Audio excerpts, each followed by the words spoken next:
Fucking hell, he's back again. He keeps saying he's not going to do these bastard and waffles, and here he is back for the 4th week running, I think it is. Anyway, folks, how the hell are you? It's Friday at last, thank Christ. Yep, you've seen the description. I am delighted to have possibly the hardest man in retro. It is Mr. Dean Ray Winston. Swain, how the hell are you, mate?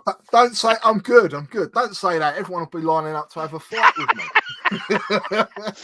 I was actually telling my girlfriend, I says, you're doing it with somebody. I says, yeah, it's one of my mates, Dean. I said, I've known Dean for such a long time. I don't actually know how we know each other, but we've known about each other for such a long time. And I says, he's just like Ray Winston. I says, no, he's much more handsome looking, but he sounds exactly like that. And I, for one, I might be Scottish, but I wouldn't even fuck with you, mate. Honestly. Oh, thank you very much. yeah. So I'll be very, very polite and nice. Listen, buddy, I've got to say thanks for agreeing to come on. I think we've been threatening to do this. Thanks for the invite. Yeah, it's been a while because we have met in person as well. It's not just an online friendship, is it? You know, we have met. No. I mean, I think I'm trying to remember how I got to know about you and how you got to know about me. I mean, I was kind of late to the party with podcasts. I didn't really know what a podcast was. Well, nor did I. No, nor did I. You know, I was just someone watching YouTube. And I've been subscribed to your channel for years. I mean, how long have you been doing it now? It's got to be. It's well over 10 years, isn't it? I think it was May 2013. So I'm now on I'm kind of 10 years. I think it's July. It's July. Okay. Yeah. Well, I was podcasting. I got into podcasting accidentally through Andy Godoy. Yeah. He was a friend, and he was doing a podcast. This is way before Retro Asylum started, called it's the monthly 1 hour podcast, 1HPS or whatever it was called. Anyway, we'd done that for a while, and that wasn't just focusing on retro gaming. That was all aspects of gaming. But we kept talking about retro games more than anything else. And that's how Retro Asylum come about. We wanted a change. We wanted to try and give it, try and capture those magazines, you know, Crash, Your Sinclair, Zap, all that sort of thing. So that's why each podcast has a magazine style cover. And, Can I yeah. ask who does your? I mean, I've got your site open just now. Who does Yeah. who actually who does the covers? I mean, they're brilliant. I put them together. Certain episodes. There's a guy. He's an Australian guy, Scott Pearson. So all our specials, like the anniversary episodes and stuff, they Yeah, will have yeah. the 8-bit wars and what have you. They'll have like caricatures of us all, and that's what Scott does. But yeah, I'll put all the covers together. I've drawn a couple of them over the years, but it's usually other people's arcs. I don't get time to do stuff like that. But yeah, I'll just find the art, get the permission from the artist, and our logo goes in the same place every episode or what have you. Yeah. So are you the sort of like the main administrator? I mean, how many?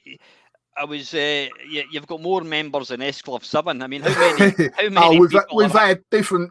Yeah, there's been different lineups. I've been with it from the start. At the moment, there's myself, Steve Erickson, Matt Wilshire, Mads, Chris, and we've got recently an American guy called Mark. So yeah, 6 of us. Mad Chris, I like if he gets that. What it misses is a tetchy, fat, old Scots person. I know just the person. But anyway, yeah. So how often do these actually come out? You're not like the that other podcast that does one every single week, which shall remain nameless. No. Well, there's a lot more competition out there than from when we started. Oh, Christ.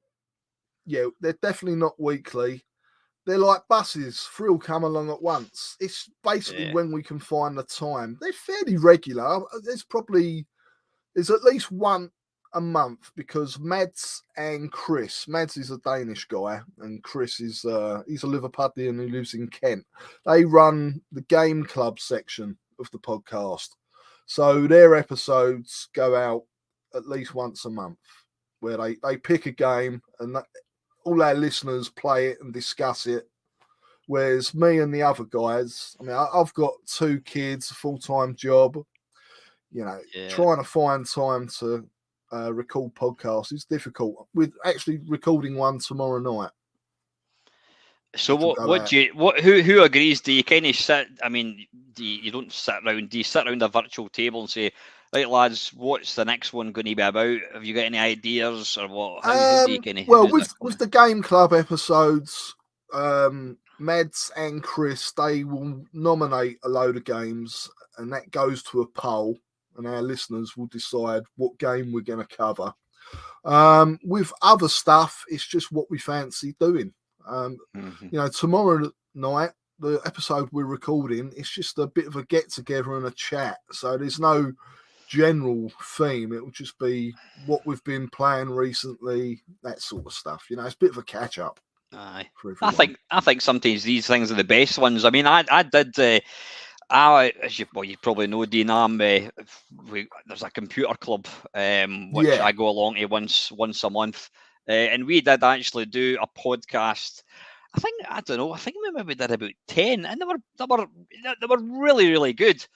But then it just got to a point where people were. I think we had 4 people to begin with, and then it gradually dropped off, and it just kind of dried up. And then my YouTube thing that was my kind of outlet for that. But I think sometimes videos are all fine and dandy, but I think sometimes podcasts, it's like, I don't know, the podcasts are I can't even think of what I'm wanting to say here. When it's just listening, it's a different experience from watching. I mean, I do my waffles and you've got my face on it, whatever, but I could just do it as a podcast. But I think sometimes podcasts lend themselves better to people talking, because sometimes I've done some of these things before where it's usually when you're interviewing somebody that you're shitting bricks with, that you kind of know, like Gary Bracey, whatever. And I mean, who was it? I wouldn't name any names, but there was one guy. He's a lovely guy, and when I was kind of talking to him, he was just kind of giving me one-word answers. Yeah, And then, yeah. in fact, when I did, what the hell was it? When I was doing the talks at Blackpool 2 years ago, two Hmm. years ago, uh, I had a couple of guys on, and I was reading out the question, and then it was just like, yep, yep. I'm like, fucking hell, I'm trying to kind of look, and then Ah, at one at one I've been point, there. I've been there. and you're like, and Yeah. at one point, somebody in the audience decided, let's turn the lights off so we can see the projector. They turned the fucking lights off, and I'm like, what the hell does that say? And I'm like, I couldn't read my questions. Like, fucking hell. Yeah. I mean, we've had people on, and they're really nice people, but they're not very social, Yeah. or like you say, one-word answers. So there's been times where I've arranged an interview, and it might be the day before the podcast is supposed to go out. These days I don't put firm dates because of stuff like this, and we don't interview many people, to be fair, not anymore anyway. But I done a load of questions, and I thought, oh, that's going to last at least 20 minutes, half an hour. It was like 5 or 10 minutes, and it was one-worded answers, and then you're trying to think of something else to ask them, and it can be very hard. Yeah. And we've done events at Craig Turner's shows. We've actually hosted questions and stuff. They're hard to do because all sorts can go wrong. Again, the same sort of thing can happen, or you get different answers to what you're expecting, or you might have a couple of facts wrong, and it can be quite embarrassing. But you just got to try and work with the crowd, and just try and be a Yeah. bit I mean, entertaining. the big curveball that I got was that last year at Blackpool, I had my John Romero questions all laid out, and then he came in, and I went, "How you doing, John? I'm Al, and pleased to meet you." And this is my wife. I can't remember what her name was. All right, how you doing? And then she says, "Do you want to come and sit down?" And she fucking sat down. I'm like, Oh, she she's sat part down. of it. We've interviewed them. She's part of the package. She'll talk more than what John Romero does. So. And you know what? Brenda. I did, yeah, Brenda. I did feel That's bad it. because every question. I mean, I do like. I mean, I know I can talk for Britain, but when it's something like that, when you've got people watching you live, you're like, I can't fuck this up. So I do write the questions down, and I kind of look at them. Yeah. And I was conscious that I didn't ask her a single question. And a couple of times she would like lean back and go like that, and she was like looking at me, and I'm like, oh shit. But Oh, you're in yeah, trouble. if I'd known that she was going to be there, I would have had stuff prepared for her. But I mean, in the main, there's I don't think there's some of the people. There was one guy who I thought was a complete cock for many, many, many, many years, and it was Games Animal Dave Perry, and he was one of Yes. the nicest guys ever. He really Yeah. was. Yeah, we've done an interview with him years ago now. Yeah.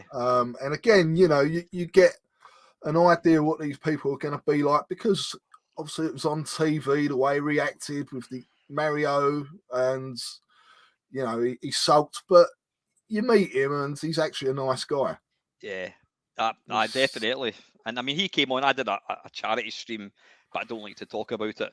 I did No, a of course charity. not. No, I don't. I never mention it.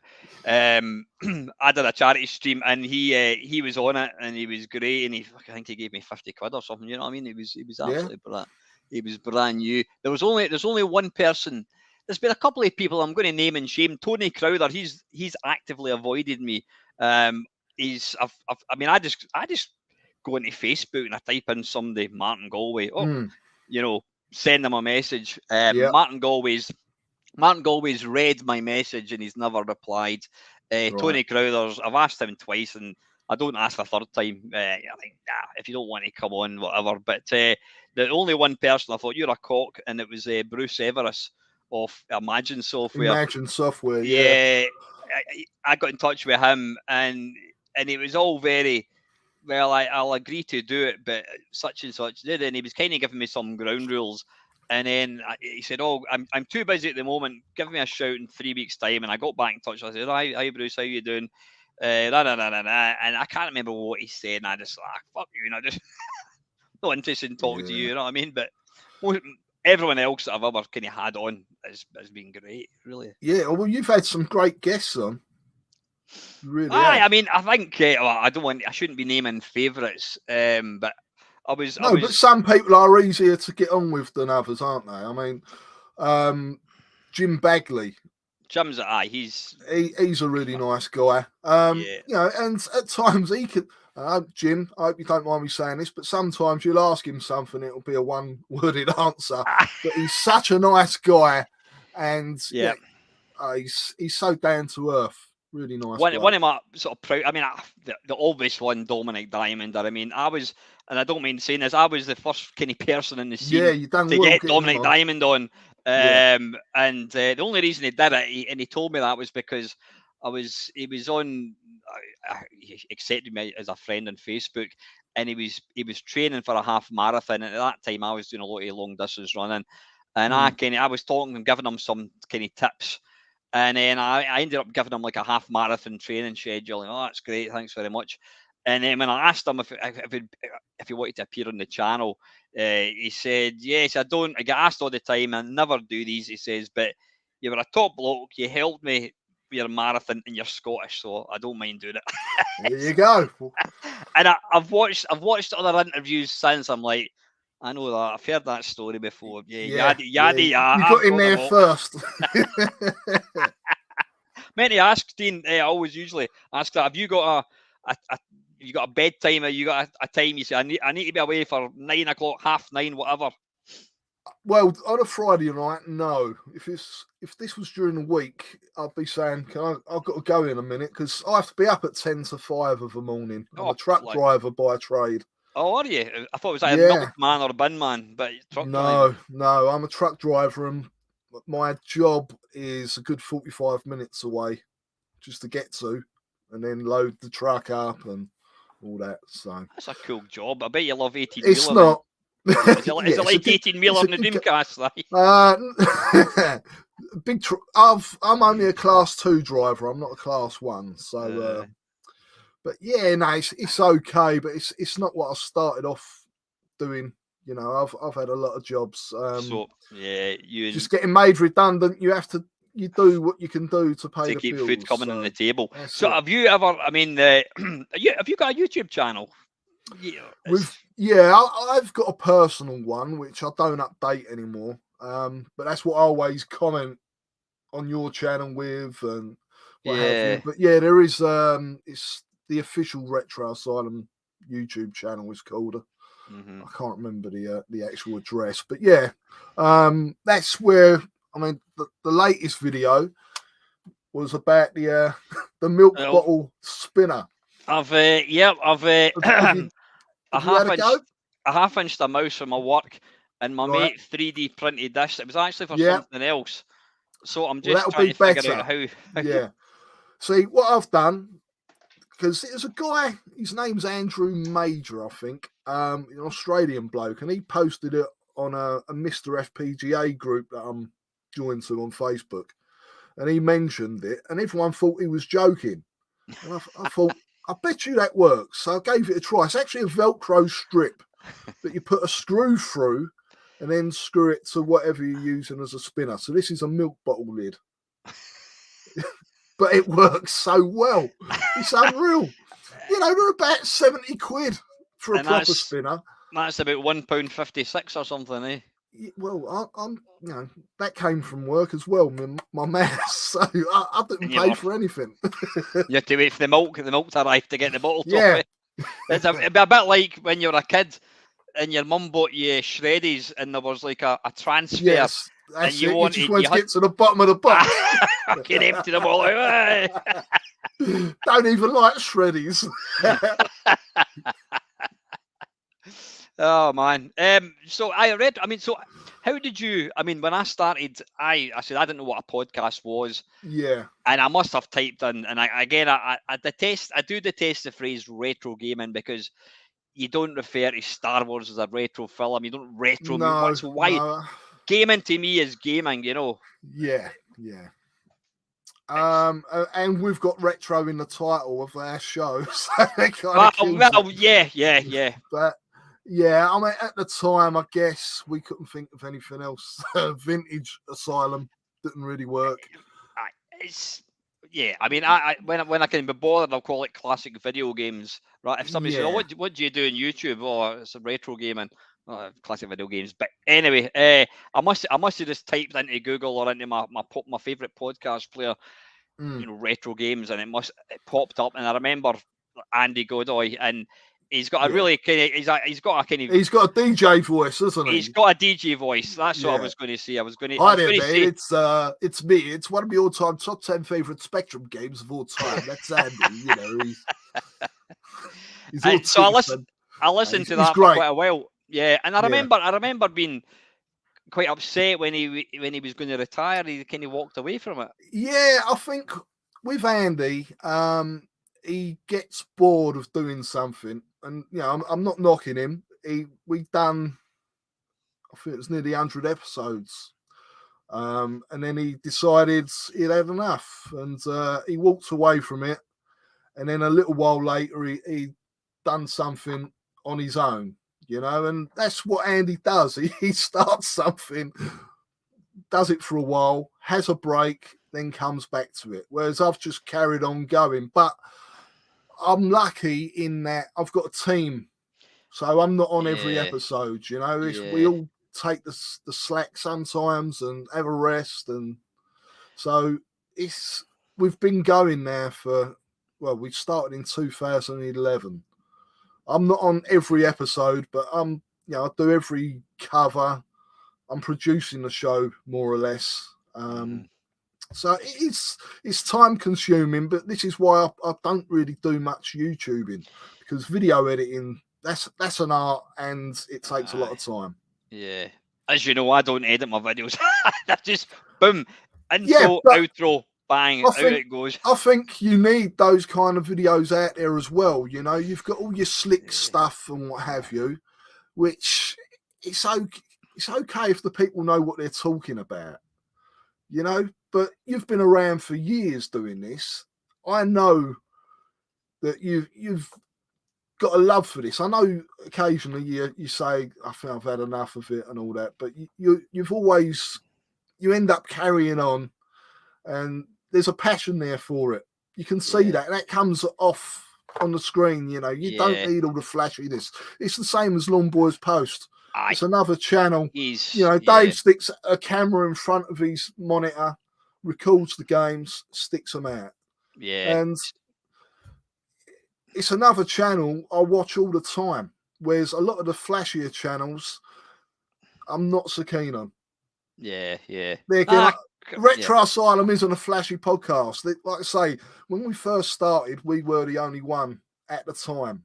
There was like a UK-based one. There was lots of American ones, and there was one it was an American show with a British guy on, so he would talk about stuff from the UK. But it was all Nintendo and Atari this, which, I loved Atari. Yeah. Nintendo didn't do as well over here. So, we was on our 8-bit machines, and that's what I wanted to talk about, and what Andy wanted to talk about, and Glenn, who was the other presenter at the time when we first started. And we captured everyone's imagination who was into podcasts at that point. So we were lucky just to be the first, I think, and then we've just ridden that wave. But yeah, there's lots of other shows out there.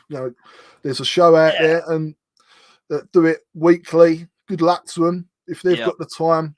I think they've got different lifestyles to me. Yeah, the Retro Asylum is the Clash compared to that other podcast, which is probably Duran Duran. It's and I don't. There's 3 guys in the other podcast. I've only really spoken to one of the other guys. Ravi, he's a nice fella. Dan, I don't know, and the other, because I don't listen to this. Might come as a surprise. I'm not really a big listener of podcasts. I have to listen to my own because we edit it. It has to be edited. But I work. Although I'm a truck driver, I normally have someone in the cab with me. and they're not into Right. retro gaming, so I can't force them to listen to that for the 9 hours that I'm at work. It wouldn't be fair. And when I get home, I'm more of I like watching a lot of YouTube stuff. I don't really listen to podcasts. Yeah, but it's what was I going to say? Yeah, I think I think people. I'm the same. I mean, the channels on YouTube that I watch are people that are genuinely interested, and there's certain channels, and I don't mind Slopes Game Room, whatever. He's a nice enough bloke. I've said hello to him. These guys are professional YouTubers. They it's it's like having Bruce Forsyth as the kind of host or Des O'Connor. They're slick. They're kind of they've got voices for TV, whatever. And Top Hat Gamer and whatever her name is, Lady Decade, etc. I've met the pair of them again. How you doing? Nice enough people. Obviously, we're not going to go into the whole funky spectrum and all Richardson bits, all that kind of thing. But these guys, to me, they come across as they're not really they're not into the scene. They're doing it purely for No, I money. don't think so. There's one channel which is very slick. It's very well produced, and the guy doesn't actually like me that much, I don't think, because we've had a run-in before. Because occasionally I'll take the mickey out of Amstrad games on the podcast, and I think it's Chinny Vision. He's well into his Amstrad, but he covers all the 8-bit machines and the ST and Amiga and what have you, and he does a really good job. And that comes out weekly. That I do watch and I enjoy. But the guy himself, I don't think he's too keen on me. But there you go. You can't please everyone. No. Occasionally, I will make a joke because we do these 8-bit wars. I'll represent the spectrum on those shows. I'll have a dig at the other systems, but it's all in jest. I've got a Commodore 64. I've got an Amstrad. I love those machines. Yeah. I was brought up on the Spectrum. Obviously, I've got a bit more love for that than I have anything else. And the Vectrex, of course. I loved that, and I didn't have one of those as a kid. But, yeah. We have a bit of banter on the show because I try and make it a bit entertaining. That's why people are listening to us. They want to try and maybe learn something about the games, and we have a good time on there. People take the mickey out of the Spectrum, and myself, it's all good fun. I mean, it's like when I try and do my talks, I don't like to call them interviews because interviews. Could you run over your resume, Mr. Swain, please, and tell us what experience you have? It's nothing like that. But I mean, for example, when I was interviewing, I mean, John Romero, I don't mind. I remember he's a legend, sitting there. He's I turned around and I'm like, fucking John Romero. He's fucking sat right next to me, And I mean, I always like to try and when I'm doing these things for Blackpool, you don't get paid a penny. No. They don't even cover your. I mean, they put me up in a hotel. They're meant to get my breakfast, which they didn't do. So they're wanting me to do it this year, but I'll be saying, well, you can pay for my hotel and you can help cover the cost because I'm paying to get down there and come back up. But I make, I'll try and source the guests. I'll help them out. I mean, I didn't get John Romero, obviously, but I make all the questions up. Nobody, I like to do that. It's all my stuff.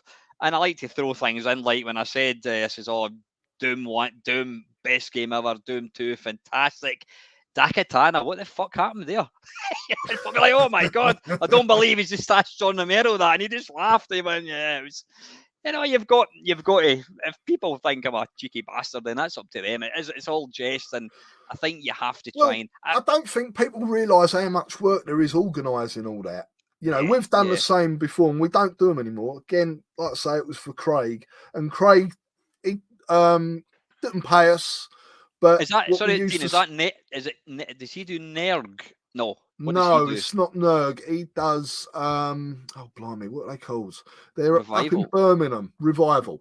Right. I've never been to any of these ones. No, they're good. They're good. But we've done them for about 4 years running, and the trouble was you're travelling up to Birmingham, which it's a couple of hours drive, and then you're stuck in a room all weekend, and I wanted to go out and see people because for me, these events, the best thing about them is socialising. Yeah, It's bumping definitely. into old mates and what have you, and seeing what the programmers have got to say. Which obviously I got to see that bit because it was me asking the questions, but I was locked in a room away from the main event all weekends, and you spent 6 months organising, getting the guests, doing the questions, and after 4 years, I said to Craig, next year, mate, you're going to have to find someone else because it's just too much work. Mm-hmm. It's enjoyable and it's great. People come to the show and it's they're pleased to see you and what have you, but it really is hard. Yeah, I mean, I suppose I've done 2 Blackpools now, and every time when I'm kind of driving down, I start kind of getting quite nervous. I'm like, because I drove down with a couple of mates last year, and was it last year? It was last year. Christ, it's been a quick 6 months, and I was driving down, and they're going, "Oh, I can't wait for the talks," and and I just remember thinking, "Shit, what happens if I freeze on the day?" But when you actually get into it, you realize Yeah. it is. I've really, I mean, it's really, I think even doing YouTube has helped my confidence. I've always been, I wouldn't say I'm a confident, but I probably am quite a confident person. I can talk for Britain, as you've probably realised, but doing these kind of things, even doing things like this just now, there's lots of people that wouldn't be either in your shoes or my shoes, thinking, oh, what's he going to ask me? And you're nervous, whatever. And I think doing these kind of things, talking in that and talking in public, it is a great thing, And Yeah, I'm a fairly quiet person. As a kid, I was quite shy, but when you've got these people in front of you, you'll either clam up and you want the world, whole to swallow you up, or you just got to try and get on with it and make the most of it. They are a good laugh, but they're tiring as well. Especially, we did used to organise all the guests and make sure they got paid because obviously, or at least their expense, their travel covered and stuff. And it was just hard finding fresh people to come on every year. And did you guys get your expenses or anything, or what, or how did it? Not really. No, it was more Really? just Yeah. you get. I think he probably gave us some money for fuel and stuff, but we had to bring our own sound system, which we'd have to borrow off of someone. It was a bit of a killer. Yeah, I know one of my mates, Mike Lees. He'll not mind me mentioning him. Well, if he does, it's too late. Mike Lees, folks. Yep. I'll put his name down below. He's Mike's. He's been into the scene for a long time. He's got about 4 or 5 like arcade machines, and I think he takes us down to Nerg and all that kind of stuff. And I've heard the name Craig Turner. And I don't think he's a nice guy. Craig's a top bloke. Yeah, but he was saying the same, and I think a lot of these events, they're run very much on or pulling together people love for the hobby. I mean, like you do it because you love it. I go down to Blackpool and I'll prepare it and I'll go down and talk about it because I love doing it. And at the end of the day, I thrive in it, and I think, well, there's not many people. I mean, my daughter's, she had a friend up a couple of months ago, and they'd played Doom, and I says, "Oh, you know the guy that wrote Doom?" Oh, yeah. I says, "I interviewed him." What? Fucking great, There's not many people that get to talk to the guy. No, this is it. So it's weird. I mean, I was at a very early event. I think we're talking about 2008, and I got to meet Matt Smith. Oh yeah, this was before I was podcasting or anything, and he was a really nice guy.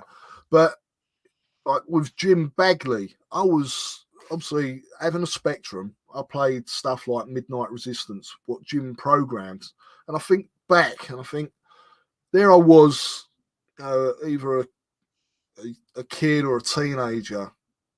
Never did I think I'd get to meet the guy who programmed that game. And even, some of the events I've been to, you've had some of the American guys over who worked on the Atari 2600 stuff, and they're legends, Yeah. It's mad, really. The internet has made the world a much smaller place in those kind of terms. Completely, absolutely. I mean, like I said, yeah, when I think of like the people that I've had the been lucky enough to interview, fucking Kevin Toms. I mean, I remember as a nipper going into like a video shop to His to get. face was on all the games, wasn't It's like, and I it? just knew Kevin Toms, and I mean, I've told people since then. I'll say, oh, the guy that did Football Man. Oh, it's that. I goes, he had the big beard. Oh, I remember him. And it's like, here you are through the power of the internet. We're you're getting to kind of do that kind of thing, But Yeah. oh, it's awesome. But no, I must admit, one of the things that's kind of disappointing me quite a bit when I've done these Blackpool things is I don't even. I mean, that shows you I don't even know the name of the guy that owns it. There's a other Andy people, Brown, I other think it is. I'm not sure. There's other people that kind of get me involved, Yeah. and they speak to Mm. him, and then they'll tell him, and they'll tell me, Yeah. whatever.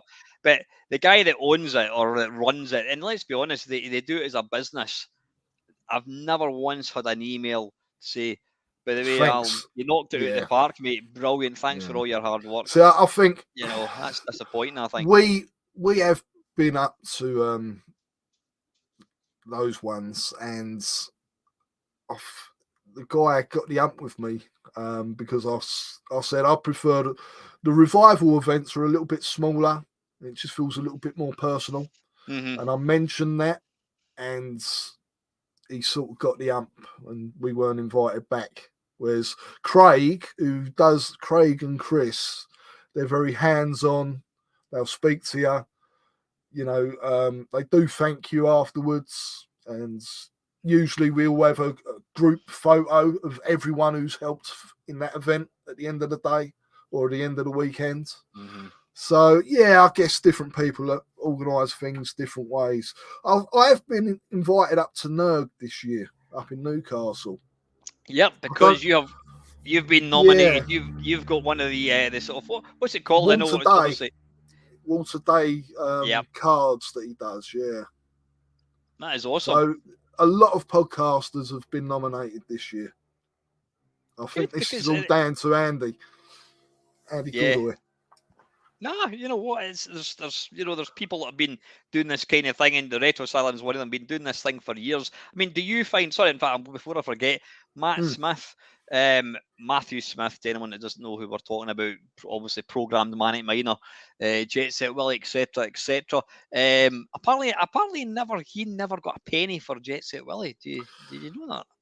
He obviously, I was only in the audience at these talks, although I did get speaking to him at the bar.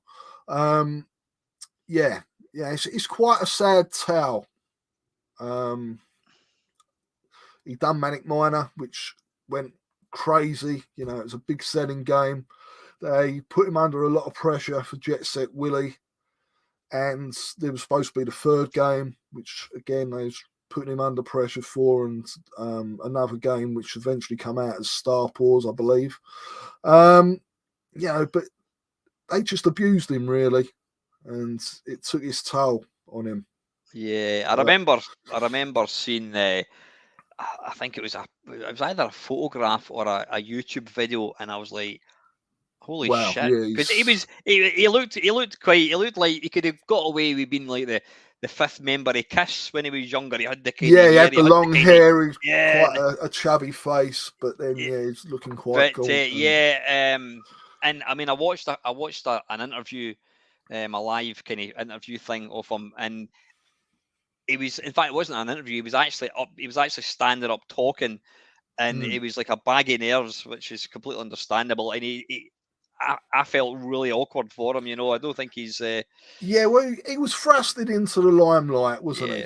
At an early age, probably got quite a bit of money for the first game. Thought he was going to get the same for Jet Set Willie, and that never really happened. He had to change publishers, and it was a nightmare by the sounds of it.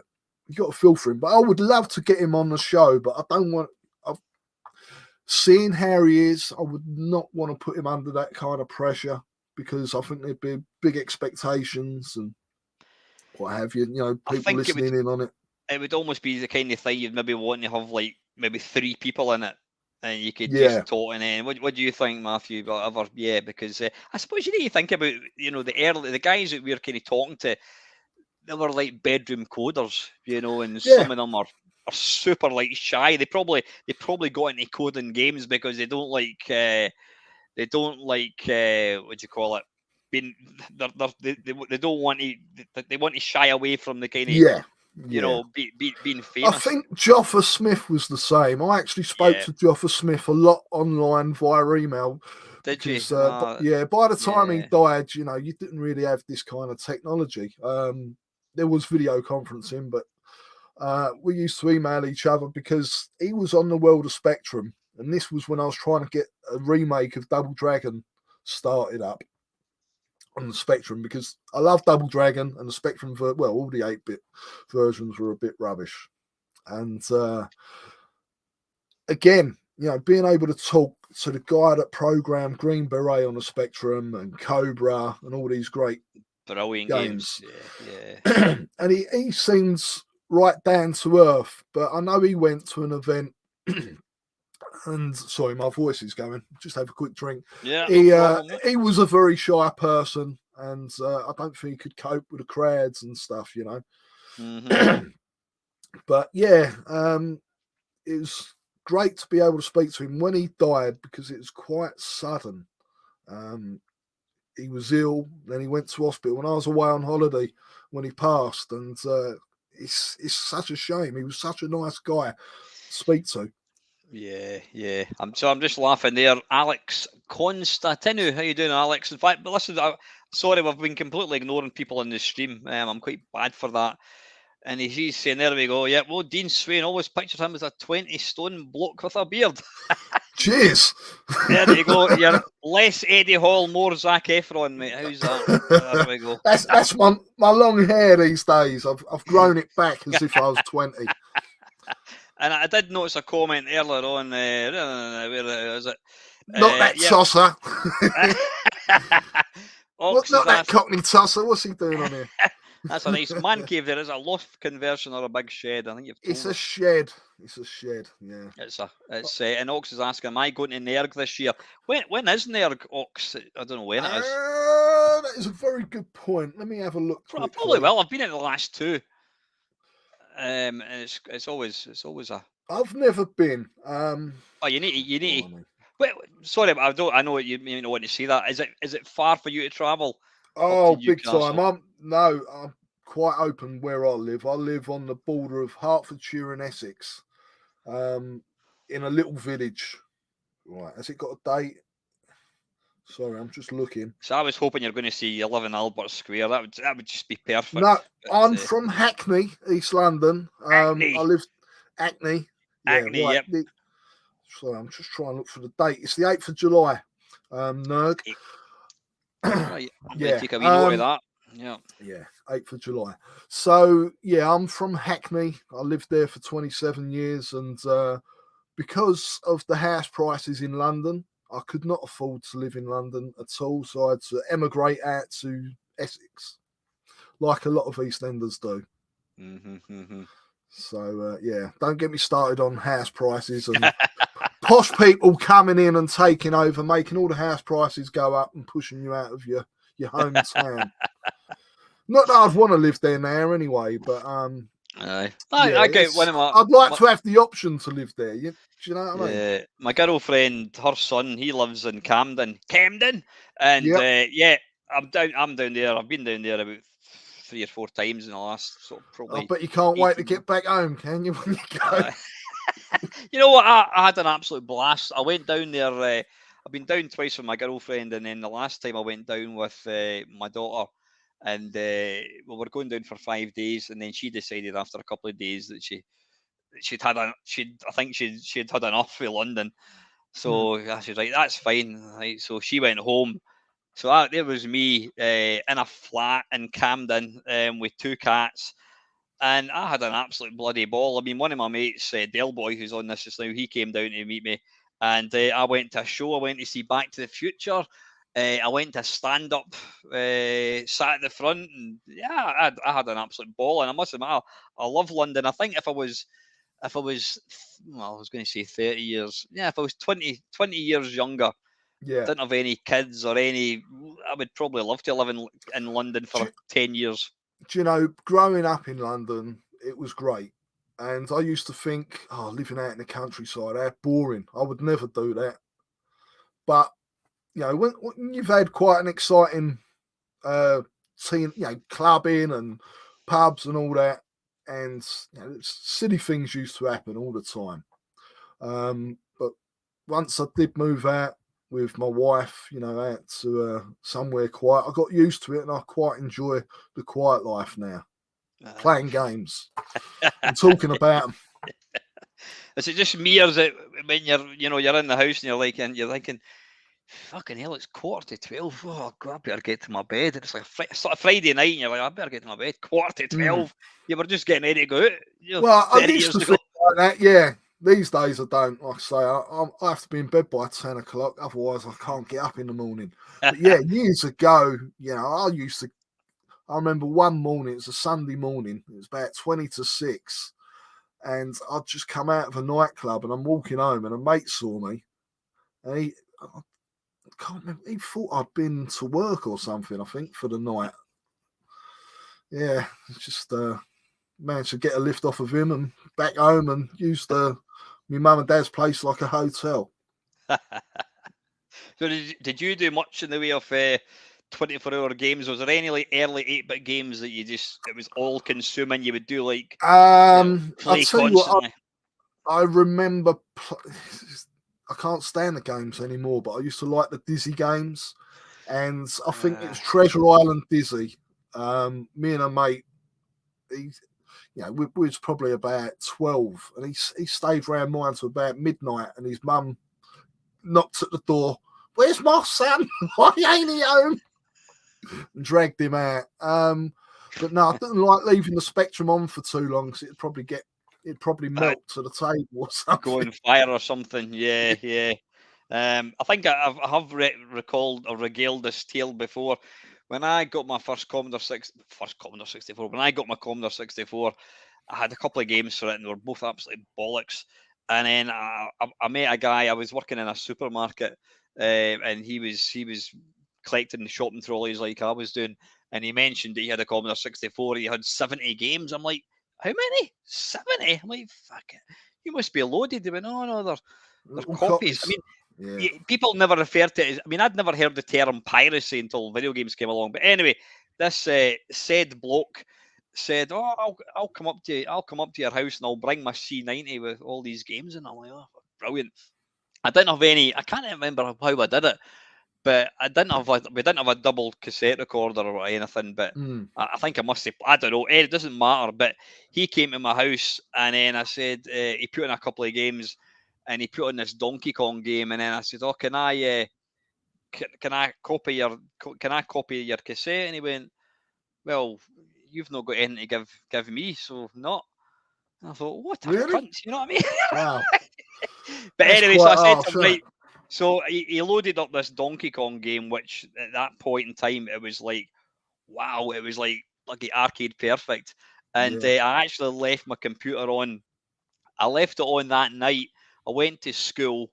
I came back, and the C64 was still working. I thought, if I switch it off, I've lost the game. But see, if it's a Spectrum, it would have crashed if it had been on that long. See, it's weird.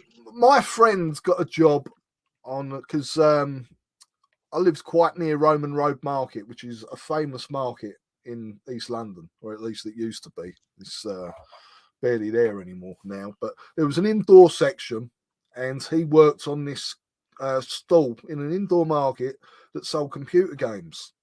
And I'd go down there. Anyway, I ended up getting a job there as well.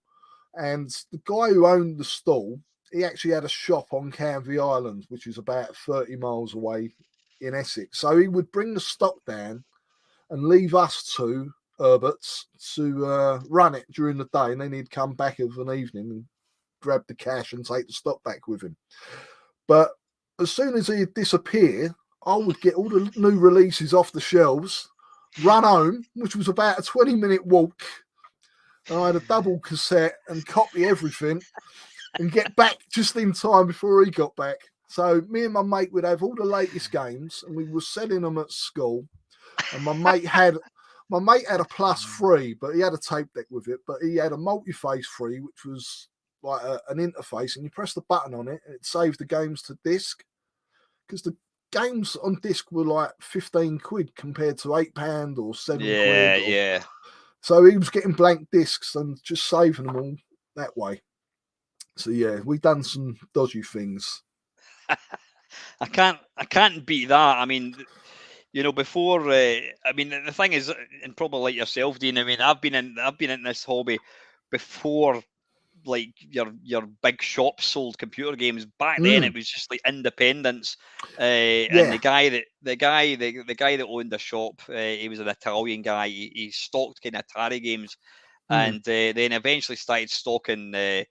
He eventually started stocking Commodore 64 games, and I think the only game that you had a Spectrum, you had some shelves, and the only game I had on the Spectrum was Make a Chip, and I think there's that one. What's that? Survival, the one with the eagle that's kind of coming down. Yeah. Aye, that was about the only two games that you actually sold to the Spectrum. But yeah, I mean, I used to go up there, and every Saturday, I think he used to shut his shop at. I say shop. It was probably no much bigger than this bedroom that I'm in. Yeah. And he used to shut at 5:30 on a Saturday, and I would finish at 5, and I had a wee 50cc moped, and I would fucking run downstairs, and as I was driving out of the underground car park, there was all the punks used to sniff glue, and if they saw me, they would chase me, and I'd be oh god, trying to outrun the punks. get up to the shop, get there for 5:27, and it would be bloody shut. Oh fucking hell! But yeah, I used to go up there on a Saturday, and yeah, a couple of times he was in. He had a little cupboard thing where he used to keep his stock. And I remember when I got to kind of know him, he let me kind of fuck about with his Atari ST. And I remember me and a mate, anyway, how's it going? And we were fucking keeping them busy, and we were copying a couple of games he had in the thing, backing them onto disc.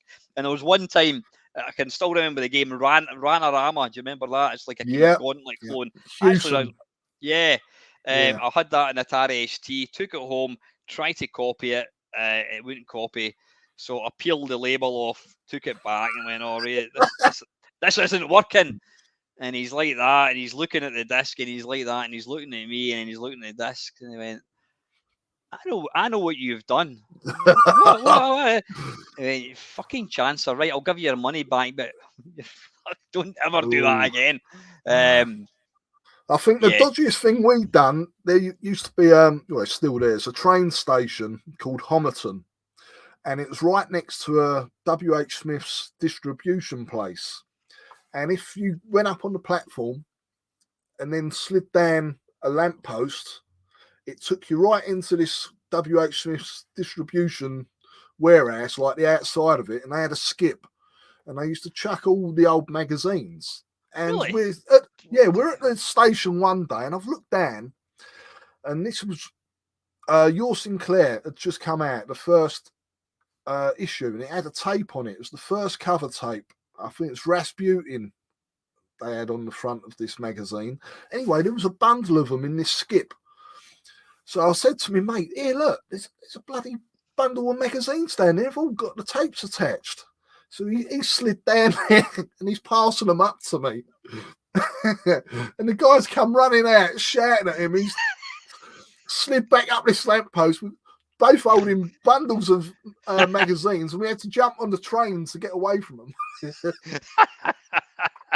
And magazines are heavy, I know that. You get fucking 10 magazines. Well, I think back now, we probably sold them or gave them away to our mates. And I think I had a whole bundle of those magazines, issue 1. How much would that be worth now? Oh, man. Aye. I could be a rich man. Insane money, mate. Insane. Yeah. I'm just looking at your you've got a Vectrex here, have you? That's, yeah. The Vectrex is here, yeah. Yep. Yeah. I mean, you very kindly gave me... Go on. Sorry, mate. Go on. I was just looking round to see what else I've got. Yeah, your Vectrex. So when did you first see a Vectrex? When were you first aware of it? It's I think it was Christmas 83 or 84. My cousin got one for Christmas. He had a Commodore 60. No, he had a VIC 20 actually, and he got rid of that, and he got the Vectrex.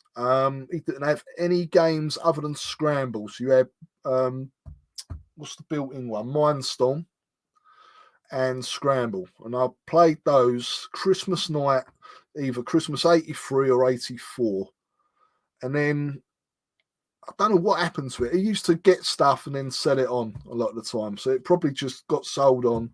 And I didn't see one again until CEX at Rathbone Place, which is up the West End. They had a really good shop up there. I'm talking probably early 90s. In the basement, they had this Vectrex. It used to be switched on, but it was behind a glass display, and you couldn't get hold of it. And I can't remember how much it was. I couldn't afford it, and I kept seeing it. I'm thinking to myself, I love playing that. That night was, I don't know, just those vectors burnt into my mind. You know, I could still see them 10 years later. And I started hunting for one in the Loots. Can you remember the Loot? The newspaper where you used to, I don't know if you had it up in Scotland. It was a newspaper where you could advertise stuff. And you used to get loads of computers and consoles for sale. We had one. I think it was called like the yellow. It was like yellow in colour or something. It was just. It Right. was just. I think. That was different colours for different days. I think. Yeah, it was. I think it was might have been the same thing. Admart or something. It was called. Yeah. So something like that. And I saw one advertised, and the guy was selling it for 50 quid. So I bought it, but the sound didn't work. And I bought an AY chip, which was the same one out the Spectrum 128 on eBay for £2. Stuck it in it, and it worked. And that lasted me probably about 5 years. And it started playing up. I got it repaired, and I still weren't quite happy with it. It didn't seem to be the same. Wasn't as bright. And I saw another one advertised, again 50 quid, and that's the one I've got here. It's lasted me, I don't know, 8 years. Yeah, good luck. Yeah, you can't get them for that. Quid. Not anymore, no. Yeah, I mean, if it breaks, I'm lucky. I know a guy who does fix CRTs. He had to do my arcade monitor. Yeah, so I'm hoping if it does ever go, I can get it sorted. Yeah, and that's the reason. I mean, I bought my first Vectrex. I mean, I remember seeing the Vectrex in Woolworths or they were letting them. Woolworths were letting them go for quite cheap at one stage. Once they stopped making them. I've got about 20 original games. They're all in boxes. I mean, the boxes are terrible condition. Yeah, but they've all got Woolworth stickers on them. It's like £1.50. Yeah, that's what I mean. They were letting them go. It's insane. I mean, when you think even like the price of a controller, you're talking about 100 quid for a controller. Oh, easily, yeah. I'd say about 150 just for a controller. I did have I've still got quite a few original games. I don't know where I've put them. I've got one or two. So it's modern games. I mean, I bought this the other week. I don't know if you've played this. I haven't. What is that? Oh, it's a shoot 'em up. How do you pronounce that? Verizon. It's or something. Yeah, it's about 70 quid if you get it online from the guy. It's a British guy. I met him. I actually went to Arcade Archive a few weeks ago, and he was there, and he sold me that for 50 quid. Could you ping me a link to that? If you didn't mind me, I love He's supporting all these these limited runs of them, and they keep selling out. So you might be waiting a month or so before you can get one. But I'll tell you something, that is one of the slickest games I've seen. Is it really? I've never heard of that. Yeah. So you'll love it. It's a good shoot. Some of the new stuff. I mean, my favourite game, or probably my most impressive, the game that I'm most impressed with is Time Pilot. Is it Time Pilot? Time Pilot. The same beautiful. guy. I don't know if you've ever played this Vector Patrol. I've got that as well. Yeah, Moon Patrol. That's by the same guy. That's awesome. That's slick as well. And I've got is it Galaxians as well. He did, I think, something like that. Yeah, I've not got that. I mean, the trouble is they're so expensive. Yeah. I think that's about 70, 75 quid now. And I like to support these guys, but you know, I'm not a rich guy, and Yeah. that's the one thing that pains me with this hobby is how the prices have gone up. You know, Vectrex, you're probably looking about 450 quid minimum now. It's and this is a system, you know, pretty much everything else can be emulated, but this has to be experienced on the real hardware. Absolutely. It really does.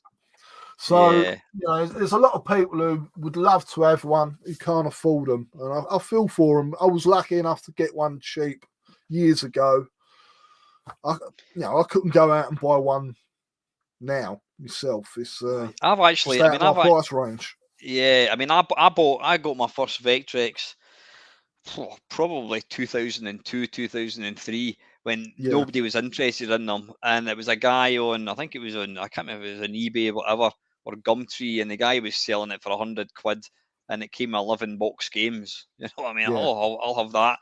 And did it arrive all right? It did, because so many people I know have. When I got mine, I started recommending them, and you know, people were seeing it and going, "Oh wow, what's that?"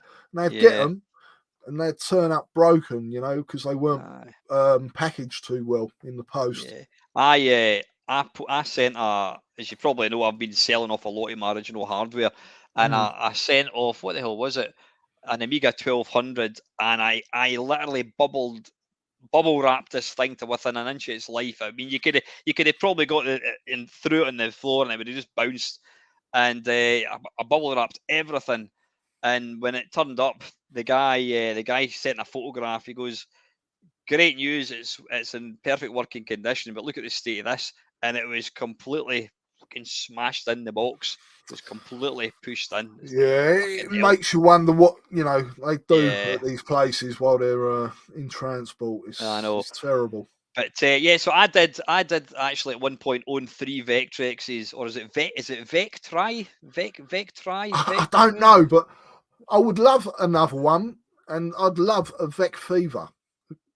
You know what a Vec Fever is? Yeah. I mean, the Vec Fever, if nobody knows what it is, it's a cassette which it does kind of the same what our Pytrex does. Yeah, now, but it does it slicker, unfortunately. Yeah, but I was actually talking to, there's a guy, I can't remember his site name. He goes to our computer club, Victor Marland. I hope he doesn't mind me saying his name.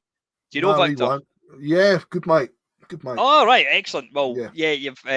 He's Victor, recently moved up to Glasgow, hasn't he? Past couple of years. Indeed. He has. Yeah. And he built, have you seen my Vectrex controllers that he made me? Yeah, he's trying to sell me one last week. I've got to say, you know what? I haven't got the money. They're brilliant. They're absolutely superb. So I'm just scratching the back of my leg. They're absolutely superb. And what I thought, it's actually an investment buying one, because what I've been able to do is I think I've got, it's either 3 or 4 Vectrex controllers. So I've just put them into a drawer. I thought I'll just keep them there because I don't want them to break. But go on. The controllers, the controllers are absolutely awesome. I've got a digital one and I've got an analog one. And see, when you play Star Wars with analog one, absolutely awesome. That's the thing. Luckily, my original controller's in pretty good nick, but I've got another analog controller that someone made me. It wasn't Victor. I can't see it. That's the trouble. I'm in such a mess here. There's layers of stuff. Is it behind? See that box in the shelf, Dean? Is it behind that box, just behind your head, and that box behind that black thing? What, here? That's how it is. I've got loads.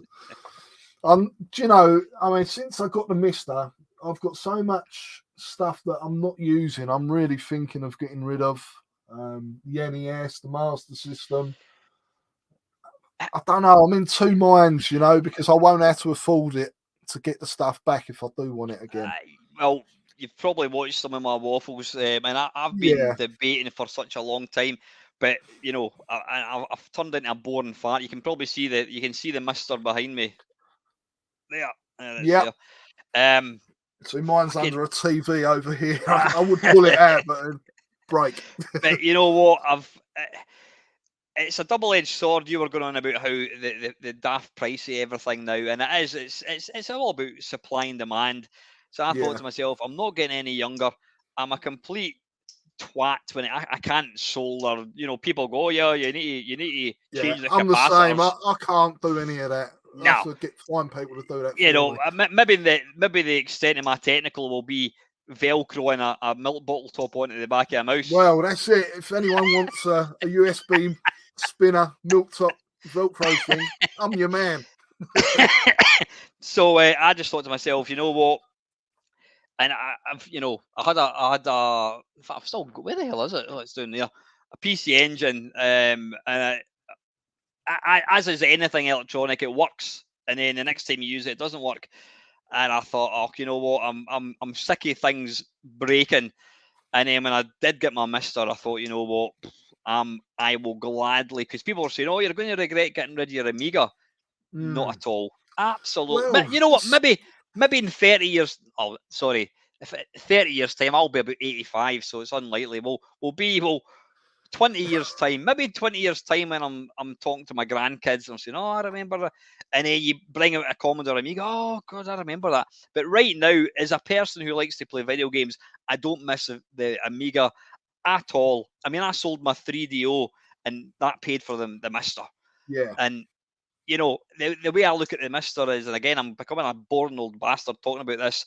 When you power it on Dragon 32, you're staring at a Dragon 32 screen, and it's like you've got a Dragon 32. The only difference is you haven't physically, on some of the computers, you might think, oh, where's the key for that? You can either look at a picture quickly or, try and do it from memory. But other than that, you're right. The thing acts exactly the same. Yeah. As the real thing. Very authentic. I would be lost without mine now. I really would. Because I was forever... I've got a lot of space in here. It's a right mess at the moment. But I did have everything set out as much as I could. So I could just switch it on and go. I've got so many CRTs. I mean, seriously, this place is probably a fire hazard. But... I was having to pull certain systems out if I wanted to have a go and, plugging it all in and all that. Now it's just there. It really is. I mean, I'm going to just lift, look. I have got, if you can see behind my microphone. That is a nice setup. I've got two CRTs there that are for vertical. They're on their sides. Now, some of the games you can't flip, because it's trying to be authentic to the actual arcade hardware. In an arcade machine, you actually physically have to turn the monitor around. I've got a switch box, so I can just switch those over.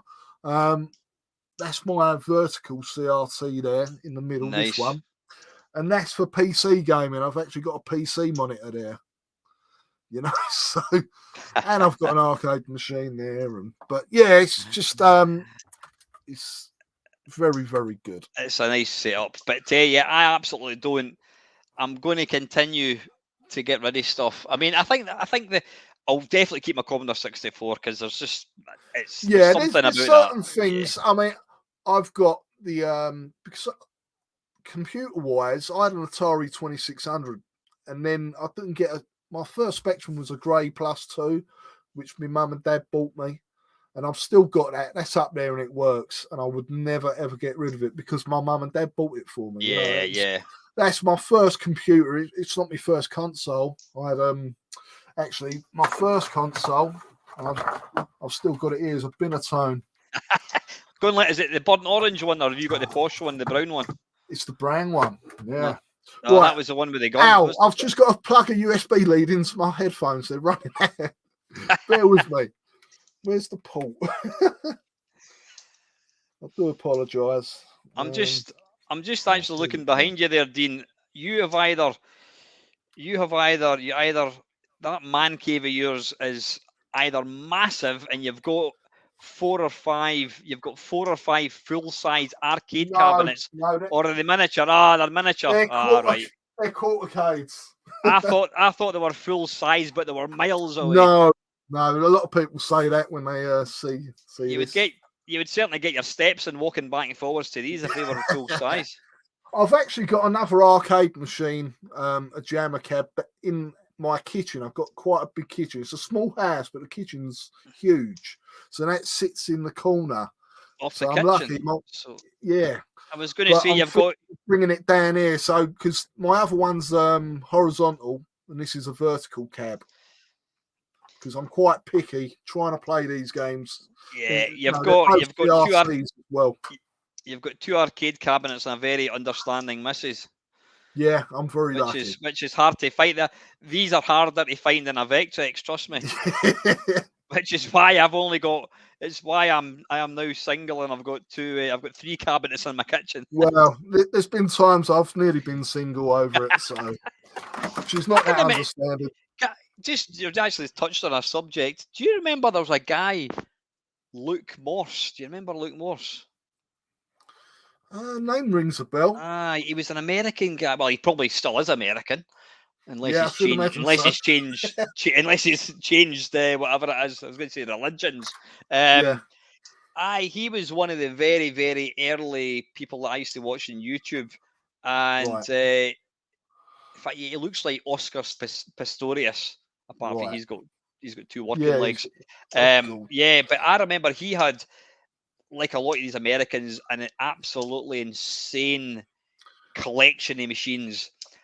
And I remember he put up a video and it was basically saying this is the end. And I'm like, what the fuck?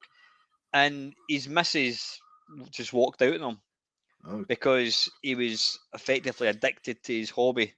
Yeah. And she just walked out on him. This is the thing, like with the podcasting, and I always let the missus know, give her a bit of advance warning. I'm going to be recording tomorrow night.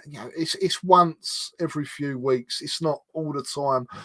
Some people do get carried away with it a bit too much, and it's easy to do because it's such a fun hobby. Yeah. But I've got two kids. I've got to try and make sure I spend time with them. It's getting a balance right, isn't it? It is, yeah. It can be hard. I'm not saying I'm perfect. There's times where I've probably wound the missus up or the family up. And, years ago, my God, it's like you say, especially when the PlayStation come out, because I was going clubbing and all that, and sometimes I'll bring my mates back and it'll probably drive me mum and dad mad. Or when I moved in with the missus, bring your mates back and you're on a PlayStation in the early hours of the morning. Yeah. Pissed. It's not good. Not good for a relationship, but yeah, I mean, I've had getting too personal, a couple of sort of failed relationships, long-term relationships, and they actively said that they never said you're addicted to video games, but they did say that you're more interested in playing video games than me. You know what I mean? And it's like you say, you've got to have a very understanding other half, and some people get it and others don't. I think it's it's not even. I don't think it's not even video games. I think guys in general have got this addictive personality where they have hobbies. I mean, and I'm not. Please don't think I'm generalizing. Well, probably I'm generalizing.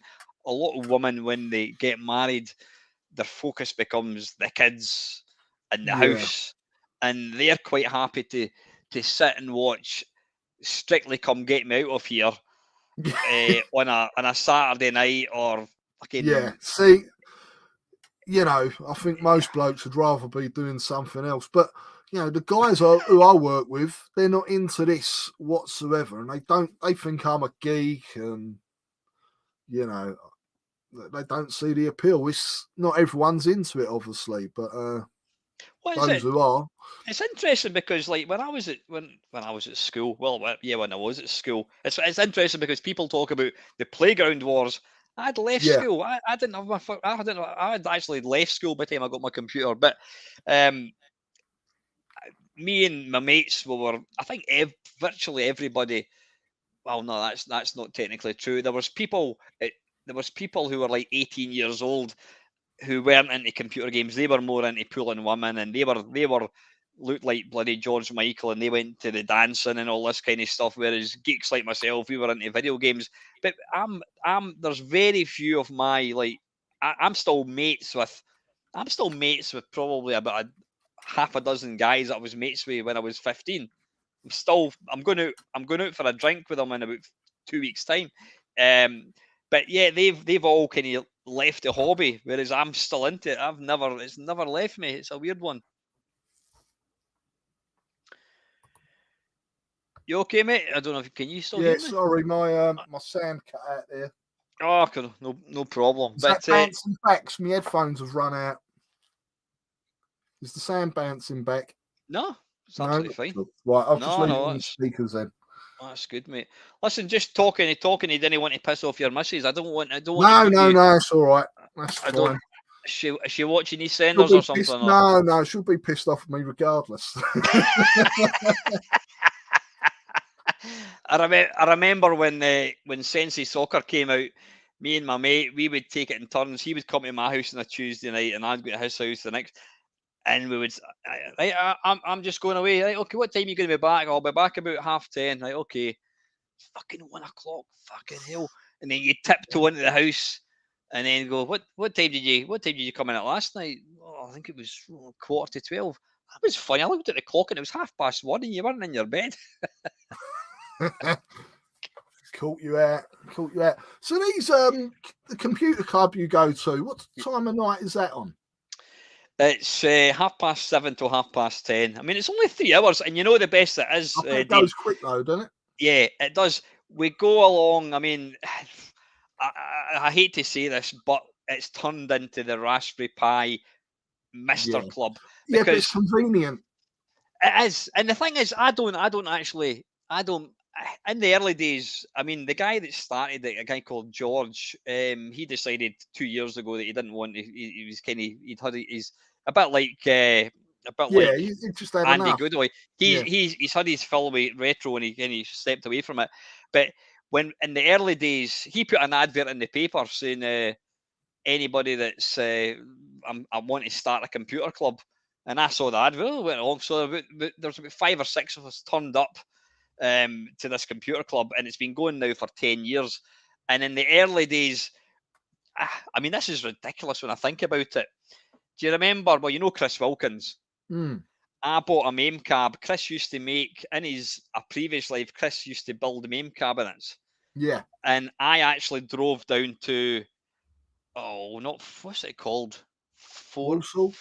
Not Forum. He had an event. It might have been like the first revival. Yeah. Forum. So anyway, it was fucking miles away. I remember my dad and me went down in my Vauxhall Astra, and we drove down, and I bought this cabinet that Chris had built, and I brought it home, and it was a cocktail cabinet. And I remember the very first week I went to the computer club, I actually put this bloody cocktail cabinet in the back of my car. And when I got to it was a church. It was like Games Master. We got to the church. Me and a mate lifted this cabinet out of the car, pushed it into the church, plugged it in. Fuck all. Oh, for fuck's sake. And it was a PC inside. Yeah. And I opened it up, and I'd actually taken the motherboard. The motherboard was just literally lying on the bottom of the kind of cabinet. But what had happened was I'd put wheelie feet. I'd put little casters on the bottom of it, and the screw was actually like sticking up, and the motherboard was like lying on top of the screws. But anyway, it worked. It's a happy ending. It worked after that. It still worked. But anyway, so in the early days, you would take along your CRT, and you take along your Commodore 64 or whatever. And I mean, there was even one of the guys actually, his dad, I mean, he must have been a cool dad. He actually he was an electronics engineer. He actually built a 2-player Pong game, and he made it out of wood, and it was quite literally made of wood. And he brought this along, this homemade Pong game. But over the years, people have, I mean, I've taken along just, Raspberry Pis and all that. But, and this is one part of the hobby that I can't stand, is the snobbiness. Snobbiness? That's not even a word. What it is now. The snobbiness. It's like hardcore retro gamers. Oh yeah, that's not real. That's emulation. I'm probably quite guilty of this in a way, because I do think the best way to experience it, if you can, is the real thing. That's the key. But when I started Retro Asylum, and if you listen to the very first episode, I am using emulation, and I say that, and over the years I started getting the proper hardware, because back then you could get it cheap, and I was going to boot sales and charity shops and having these really great finds.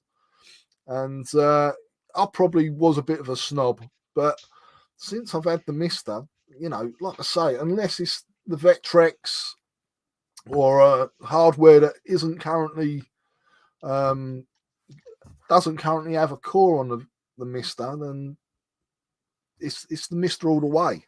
It's emulation, really. I know it's not software emulation; it's a hardware emulation. But just give me 2 seconds. Just give me 2 seconds. Go for it. Hiya, what is it? Alright, I'll go and get it in a couple of minutes. Okay. I'll just. You're in trouble. Can we take a quick toilet break, mate? Is that all right? Yeah, of course. Yeah. Listen, we'll be back in a couple of minutes, guys. Just give me 2 minutes, buddy. No worries.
Sorry, mucker. There we go. That's all right, mate. I was just reading. were... I've not had a chance to read any of the comments, and there's a question there. Dean's fondest memory of buying a game in London with his own cash. Probably IK Plus, although it was a Spectrum version. Still a great game. Enjoyed that. Where did you buy your games about? It was the place that I worked at. When I say buy, I did actually buy that. I didn't run home and copy that one. But yeah, I ended up working at this stall.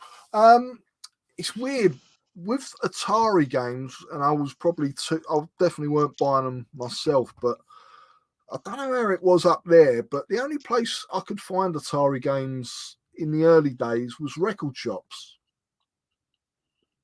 So on a Saturday, I'd have to go in, and Hackney is a very diverse place. It always has been. So, you know, I'd have to go to like past the reggae section. There'd be a load of big black guys there. And it's little me squeezing past to have a look at the Atari games. But it was all good. And yeah, it's just a weird thing. I associate Atari games with record shops. Because it was before the computer boom, you know, it's before the Spectrum. I say before the computer boom, probably the ZX81 and all that was about at the time. I mean, once, as I say, that guy that had that shop, he was an Atari dealer. So it was all Atari, and then he did sell C64. But when like John Menzies opened up, which was did you get John Menzies in England? Yeah. You do? Yeah. John Menzies and W.H. Smiths. Yeah. W.H. Smith was a kind of new thing for Scotland, but so John Menzies, they started selling games, and they used to have the like they'd have like the shelf and it says ZX Spectrum. The Spectrum always had the most games, then the C64, then the Amstrad, and then the Atari and maybe the Electron had a couple, but they kind of quickly fizzled out. With the cassette games, you know, the 8-bit machines, I remember just walking into petrol stations and newsagents. They were everywhere, really. You could usually pop out and get a game at the newsagents, budget games and stuff. I'm talking more later 80s anyway, probably. I think Mastertronic, did they not have some kind of deal where you could go into? Yeah, I think so. You're right. Yeah, they would sell. You could go and get a pint of petrol. Oh my gibbering about buy your petrol and buy and get a quick start. Yeah, some 4-star petrol and a game. I was going to say, is it kind of just rewinding a wee bit? You were talking about you know, you've kind of feel, well, you weren't a snob as such when it came to like emulation, but there are people that, you know, that think unless it's real hardware, then it's like cheating. And there's people, and I don't really buy this, but there's I've seen YouTube channels that'll say, you know, the 100% real hardware retro channel, and I'm thinking, so you're telling me that my channel is less because I emulate because it's much easier. I mean, I've done, if you look at some of my very, very early games, I quite literally used to point my phone at the TV and it was like wonky and you had the lines. I still do the same thing, you know. We've got obviously a Twitter account and stuff, and I'll put videos up on, what's the other thing, Instagram. Sometimes I'll, you know, just a 2 or 3 minute video, and that'll just be my phone recording. You know, I have a little tripod up and records a bit of footage of the game I'm playing on the machine, just a bit of footage and me talking about the game quickly. So, and that, it's a jammer cab, but there's a Raspberry Pi to jammer in that. I've got that as well. I've got the same it's thing. Emulation. It does me, you know, it's most of the games play spot on. I noticed with Flying Shark, you do get a bit of stuttering with the scrolling. All right, yeah. But, you know, that's the only difference, really. If you're on the lookout for things, you will spot things, and you know you might get a little bit of lag if not everyone feels it. You know, but it's what works for you. I mean, with the price of stuff, the way it is, in an ideal world, if this stuff was still obtainable, I'm sure a lot of people go for it. But it's not only that; it's the space. I'm lucky. I've got a shed. When we moved in, this was the guy's gym in here, so there was already electrics. It's insulated. You know, not everyone's. I'm lucky. Yeah. I've got a bit of room, and not only that, you know what it's like with families. You have a bit of a Barney, I can come down here and take 5 minutes and relax. You know, fire up Street Fighter 2. Yeah, that's it. Asking. Emulation, I don't have a problem with. If I'm playing a game, like I say, with Flying Shark on that, I tend not to play it on there. I'll play it on the. Is it on the Mister? No, it's not. I'll play it on the other cab because it runs it a bit better. But Yeah, Ox is asking. Excuse me, I'm just eating a bounty here. Is there such a that wasn't the reason I went downstairs, but I went to yeah, get my daughter a hot water bottle. Is there a what was that? Is there such a thing as a Mister cabinet? People do have yeah, Misters. you Yeah. can. You can get it's a bit like it's a jammer connection to a Mister. So again, because a Mister's they've gone up in price. You know, I paid just under 350 for mine a little while back, probably a couple of years ago. They're rising a bit more. That's what I went down the raspberry to, the pie to jammer route for this, because Yeah. I only had this cab about 6 months. I would love to put a Mister in it, but I can't afford to do it. Just can't afford to do it. So, I had a Raspberry Pi 3B kicking about from another project that didn't get used. And I bought a Raspberry Pi to jammer, adapter, and done it that way. Was that the thing? Did you get yours from Australia by any chance? What the thing that you plug the Pi in? Because I've got a Pi in one of my no, arcade it cabinets. was from Germany, I think. Oh, right. Where I got it from. Well, It was through it's through a guy who I know. He dealt with it. Yeah, but that's the thing. I've always, when people say, "Oh, it's not real hardware," yeah, I keep maintaining. If I was a multi-millionaire and had a massive basement, I would have every single machine set up with its own computer. Well, I don't know if you see this T-shirt, John's Arcade. He doesn't do the channel still exists, but it's an American guy who had an awesome collection of arcade games in his basement. He's American, big basement, plenty of room. The games were a lot cheaper over there, arcade games anyway, because there was more of them. There's more available, and I got really addicted to it. But all the games that he was playing, I was emulating on my cab. That's the way I had to, I'd get into a game that he was doing up because he restored a lot of the machines. So to me, I like the real hardware. I've got a lot of it, but if emulation works for you, then why not? Then why not? Yeah, I've never been about. Yeah, I do have an impressive collection, but it's never been about collecting. It's just about playing. I want to be able to play the game, so that's why I've gone down the route. I mean, there's certain things, I've got like Astro Wars. You can play that on emulation. Where's mine about? Where's mine about? Where's my I've Astro got Wars the about? one with a red logo, which is quite rare. There's mine up there. Can you see it? See in the corner of the top right? That's my boxed Astro Wars. Yeah, I'd love a boxed one, but there you go. I've got Firefox here as well, which is another one that I love. I've got one up there. I think the batteries have run out on that. The sound in that is bloody brilliant, isn't it? Oh, it's amazing, especially for the year that come out. And what I was into, which I'd love to be able to collect, one of the first Game and Watch. This is Pinball, which is a dual screen one. Oh, right. Never seen that. And I've still got the box, so this is 1982 or 3, I think. This is something my mum and dad bought me, so I'd never get rid of it. But I love Game and Watch games. Is it like a double screen? Yeah, it's job, a double screen. Oh, right. Yeah. I've never seen that before. Really, excellent. Really nice game. There you go.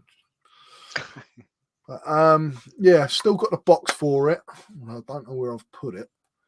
Can't see it at the moment. It's probably underneath something. And I've got Super Mario Brothers one, which is a single screen. But Game and Watch games go for quite a bit of money these days. So daft. I mean, you can see all the different. I mean, I've got all these different LED. I say LED. They're not. Is it liquid LFD or something? I don't know. I've got that. I've got a few. I've got some up there. If you remember these.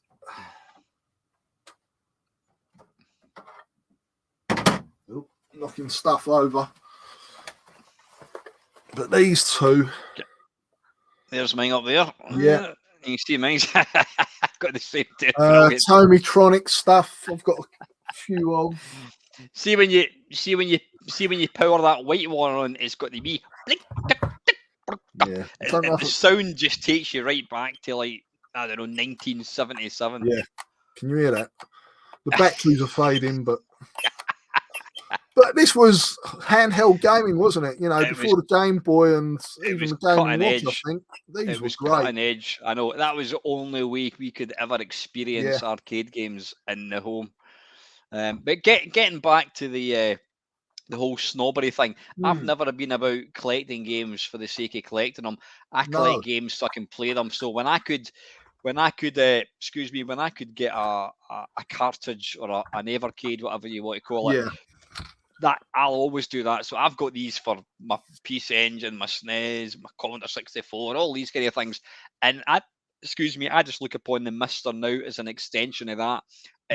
It's allowing me to. I think I've got EverDrives for most of the real hardware.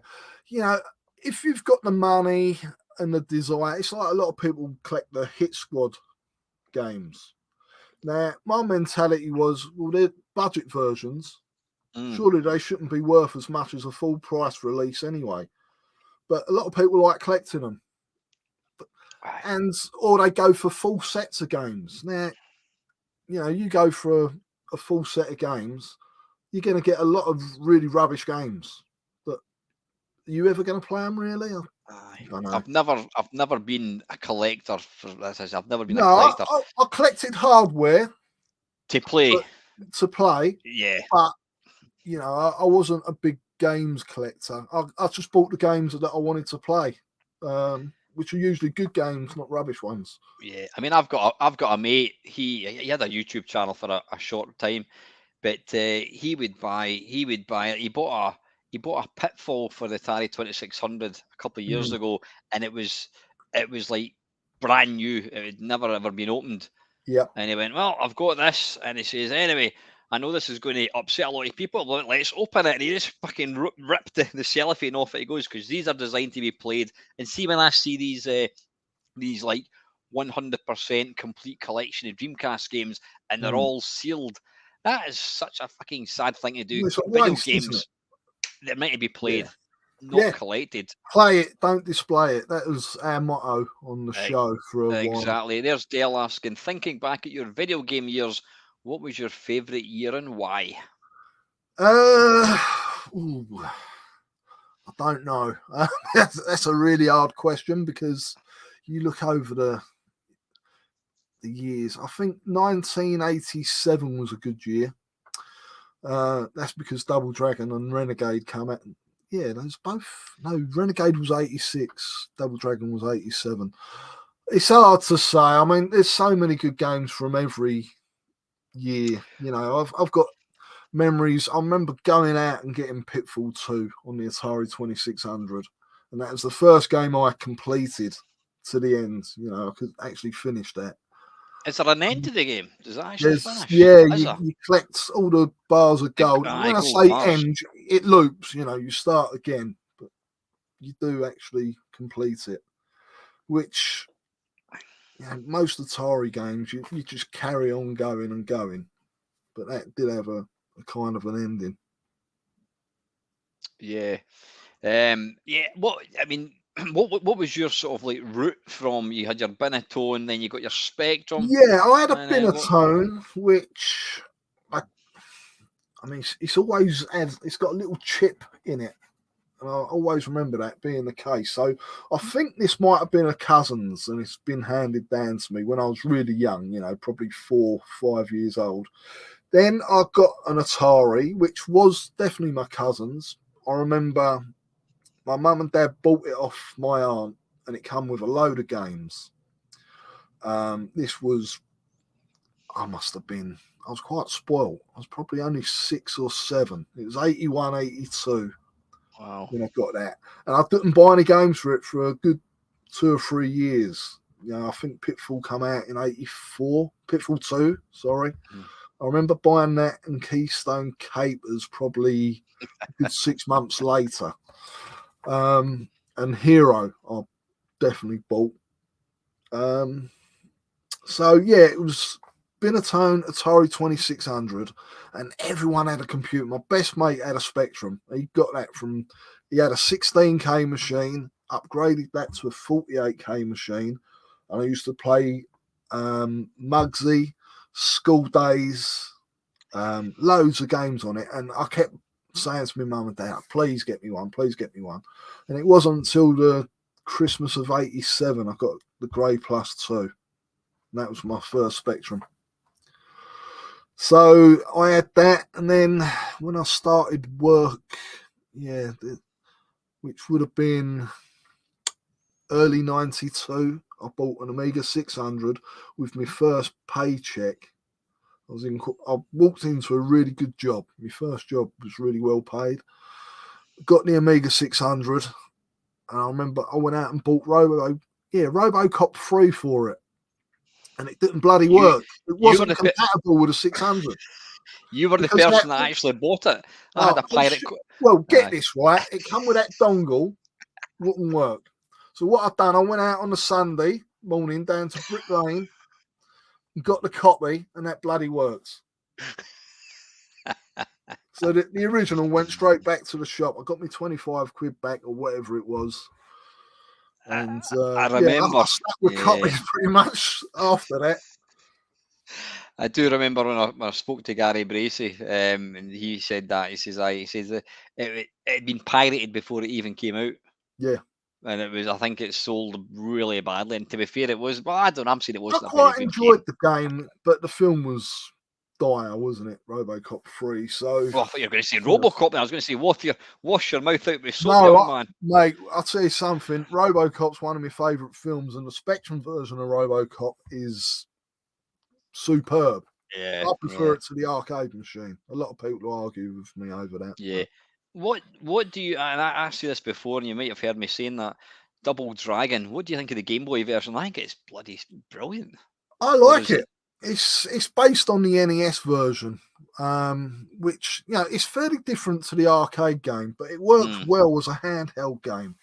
2 buttons. You can do a lot of moves. It's got nice music. I really liked it. I mean, that was the game that I wanted a Game Boy for. A friend of mine went to America and brought a Game Boy back in 1989 when they first come out, and he had Tetris and this Teenage Mutant Ninja Turtles game, which was rubbish. It was a bit like Kung Fu Master, but really basic. Yeah, I bought that. Yeah, and I wanted one, but they were so expensive over here, and I didn't get one until I've been at work for a good year. How much were they again? Because I got one pretty much when it came out. Yeah, but remember, I was everyone thinks the streets are paved with gold in London. They weren't. It's just my dad was a painter and decorator, and we couldn't afford much, so I had to wait for stuff like that. Yeah, well, I bought one. I think I'm sure it was about 90 quid. It was under a ton anyway. Yeah. And I remember getting the box. I think what it was as well, the games were dear compared to what I was used to. At that point, I still had the Spectrum. Yeah.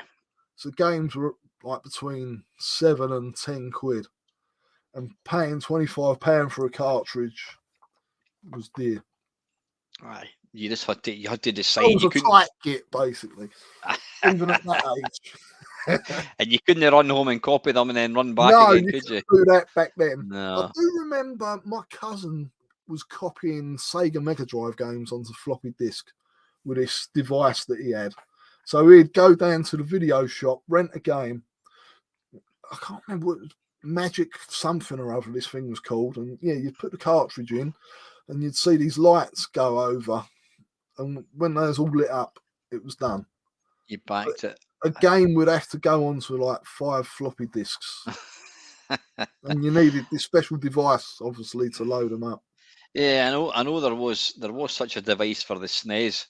I never had one. I think they were daft. I'm sure Del Boy had one actually. I think they were daft expensive. I didn't realise there was something like that for the Mega Drive. Yeah, for the Mega Drive there was. Yeah, but I had an Amiga and I stuck with that until the PlayStation came out. I ended up with an Amiga 1200.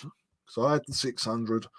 Didn't have that for long because I realised that most of the games needed the numerical keypad, which it didn't have, and they weren't compatible with the 600. So I got a 1200, and games, obviously, that a lot of copies. I stuck with that, and then got a PlayStation. Probably about 6 months after that come out. Yeah, that's the thing. I mean, back then, I mean, I think to be fair, I probably bought. I did have my fair share of copied games for the C64, but I bought a lot of games because Yeah. nobody else really had them. So I bought a lot of games when the Amiga came out. When we became aware of piracy, and I used to be an open air market in Edinburgh, we would go along there every Sunday. You'd have 30 quid. My mate Grant would have 30 quid. We would buy maybe 10 games between us and we'd just go to his house, copy them and blah. Yeah. And it killed the system for me. It really did, because you would copy 12 discs for Secret of Monkey Island. You'd play it for 5 minutes and never look at it again. Well, that's the thing. I remember using Xcopy. You're watching those X's go across in the grid and all that, and you ended up spending more time trying to copy the games than you were playing them. Actually play them, I know. And then I think the Amiga, after the Amiga, well, the PC, that obviously became a sort of a pirate's paradise, because you used to get all these like compilation CDs called Mr. Blobby and all this kind of stuff, and you'd have about 10 games, and you'd have like auto route, and you'd have all these different things. And then the PlayStation came along, and within about probably about 3 months, my mate told me that. My mate told me. I mean, I got it as soon as it came out, and my mate Grant said, "Oh, by the way, there's a guy in Glasgow that can fit a chip, and you can play copied games." Now, the thought of being able to get a £45 game for like £5. Well, this is the thing. When I first got it, my cousin bought a PlayStation before me, and he was travelling over to, I think it was somewhere in West London, so it was quite a way. And he was paying about 25 quid for a copied game. And you're right, they were about £45, I think, when they first come out, the games. Yeah. But this weren't using the chip. This was swapping a disc over quickly. I think he had a spring underneath the lid, and it was just messing the lens up and destroying the system. Before chips started coming out, and there was all different versions of the chips, weren't there? And I think eventually you had to flip your PlayStation upside down. So that's right. Yeah, so the laser would work properly. So I do remember all that, and I knew some very dodgy people who were chipping the machines, and your PlayStation would probably start getting too warm in a corner where it was wired up wrong. Or I mean, when I think of how naive we were as kids, I was a bloody grown man. I was probably 30-year-old, whatever. But I remember going to the Barras. Now the Barras is it's an open air market. Yeah, it's rough as fuck. It really is. I mean, I was there actually a few months ago, and there's really nothing left. But I remember getting there. Me and my mate, I went in the back of his motorbike, which was an experience. We both had 2 PlayStations in the rucksack. Got to the Barras, and we're like, "Oh, I'm looking for the guy. You're taking a walk through. He's up there." And he says, "Excuse me, we're looking to get our PlayStations chipped." Right, okay, mate, that's 80 quid, right? It'll take 2 hours, and you handed over. We handed over what was like £400 worth of console. Yeah. We gave it to a complete stranger, and then we went away. Now, to be fair, when we went back, you paid your 80 quid, or it might even been even more than that. And it was a lot of money. But I remember getting back home, and my mate, brilliant. And my mate opened up his PlayStation, and they'd left a game in it. And I'm like, "You lucky bastard!" I can't remember what it was called. It's funny, that story. I bought some copied games off a guy, and I had to meet him at Mile End Station, which is right in the East Ends. And I didn't know this guy from Adam. I think he was advertising in that newspaper thing that I was saying about. Aye. Anyway, I've bought these games, and I was going around to my girlfriend's place, which is about another half hour down the road. Anyway, I'd seen this guy get in a car, and he's in front of me, and I've gone down some other road, and then he's in front of me again. Anyway, it turned out he lived 2 doors away from my girlfriend, and he thought I'd followed him home. He thought I was the police or something. Like, he's come up to me, what are you doing? You're following me. I went, mate, my girlfriend lives there. And we've become quite good mates after that for a while. Oh man, but yeah, I mean, I still remember my shameful act, and I'm like your favourite uncle. I think fucking hell, he's told this story 5 times. But when you've been doing YouTube for all these years, I mean, I've done probably about 600 waffles, just me talking the same stuff. Anyway, yeah, the PlayStation stopped working. And it was back in the good old days when Argos had a completely return policy. So I went into Argos and I said to the guy, I pretended I didn't know really what I was looking for. I says, "Oh, I'm looking for it's a video game, Nintendo PlayStation or something. With Sony PlayStation. That might be it. Yeah. I says, I'm actually buying it for my son." He went, "Oh, right, okay, I don't have a son." I says, "Now listen," I says, "the only thing is, my wife, it's his birthday today, and I told her I was going to try and buy one." I says, "But there's a possible chance that she might buy one as well. We don't want to." He went, "Listen, not a problem, mate. If your wife buys it, just bring it back." I went, "Right, fucking spot on." Handed over the 350 notes into the car park. Yeah, swap it over. I swapped the disc. I swapped the laser over.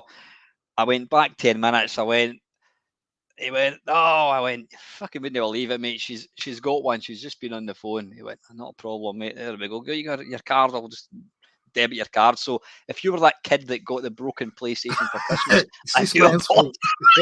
I'm sorry. Honestly, I'm really, really sorry. Yeah. No, mate. So many people have done that. All the scams going. That's why they stopped doing it eventually. Yeah. But yeah, I can honestly. The only time you come a cropper is if, like you say, swapping the laser over, and they've changed the it's a different revision. I mean, lasers are different shape. We used to go into game, and we would.